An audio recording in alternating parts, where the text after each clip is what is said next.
case you have been living underneath a rock, or in this case, a literal boulder, Drayton Manor has been purchased by the Looping Group, which is a European theme park chain, back in 2020.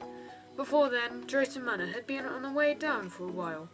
After the opening of Thomasland, not much capital has been put into the rest of the park, and in that time, rides such as G-Force, Pirates Adventure, Excalibur and Splash Canyon have all closed, and some of those rides have sat dormant for years. But what if this is the beginning of the rebuilding of Drayton Manor? The Looping Group have already begun to reshape the park. The Looping Group know that the family market brings in the most revenue for the park, but Drayton Manor already have the family market in the UK cornered, and a lot of people in the West Midlands with young kids would rather go to Drayton Manor than Alton Towers. So now it is time for Drayton Manor to expand outwards and back into the thrill market that they last dabbled in back in the early 2000s. Welcome to Coaster Shardark, the place where you can watch all things theme park related. And if you're enjoying this video so far, then a sub would be really appreciated. Anyway, now on to why I think Drayton Manor is on the way up. Early last year, there was an auction set up by the park in which a lot of the props were sold off from the Pirates Adventure ride.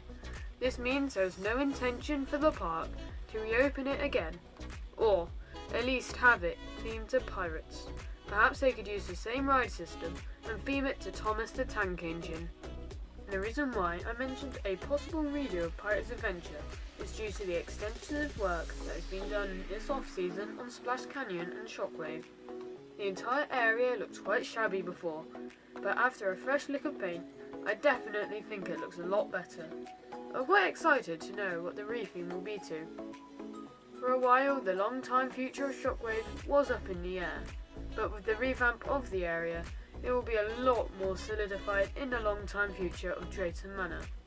But there are some rides that may not have as much of a future left at Drayton Manor, and those are Pandemonium and Apocalypse. These have been listed as up for sale, just as G-Forces, and this season may be the last time we will ever get to ride these attractions.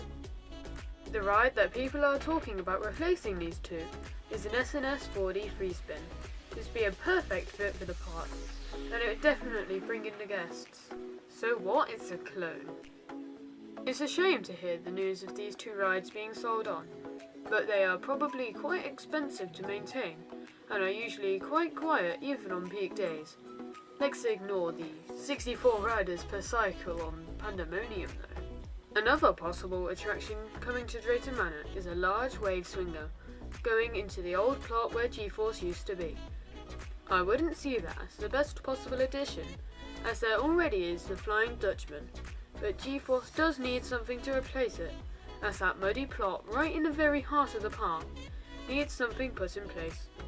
It is a small plot, so I doubt that a coaster could go there, but in terms of swing rides, a Windseeker would be a better pick. Back onto the reopening of Splash Canyon. We can see that the rafts that were previously stored in part of the old Excalibur ride have been moved back onto dry land, where they can now be moved back to Splash Canyon. But I doubt they will actually reuse the old rafts, and especially because of the incident, I think they will opt for the newer design that features seatbelts.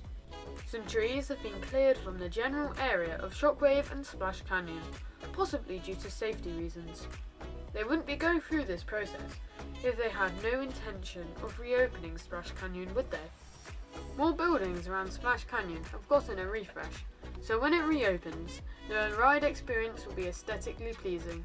However, we won't see this ride be restored to its former glory. After the tragic incident in 2017, the Rapids rides in the UK have all got turned down. Now the only way to get wet on one of these things are if it's raining. Splash is no longer on the website, so it may be reopening with a new name to remove any affiliation with the incident. But how does this relate to Drayton Manor being improved? After all, they are just reopening a Rapids and getting a possible free spin. Whilst the investments may not be anywhere near the scale of Alton Towers investments, but depending on how these rides turn out, especially when it comes to ROI, they could be getting a lot more new rides. If Drayton Manor earns a lot of money in this next season, we could see the manor becoming the grand shining star of the Looping Group. As the potential favourite child of the Looping Group, we could get all of the new coasters and a new ride every single year, like Six Flags does with Magic Mountain and Cedar Fair with Cedar Point. So, is Drayton Manor going to be more prominent? My answer is yes. There is a lot of potential within the park, and I love to see all of this money being put into it. That is now the end of this video. I hope you did enjoy. This video was a bit different to my usual ones. I just wanted to make a video where I talked about all of the rumours of a new ride being added in the future. If you like the video, then press the like button, dislike if you like La Ronde, and bye.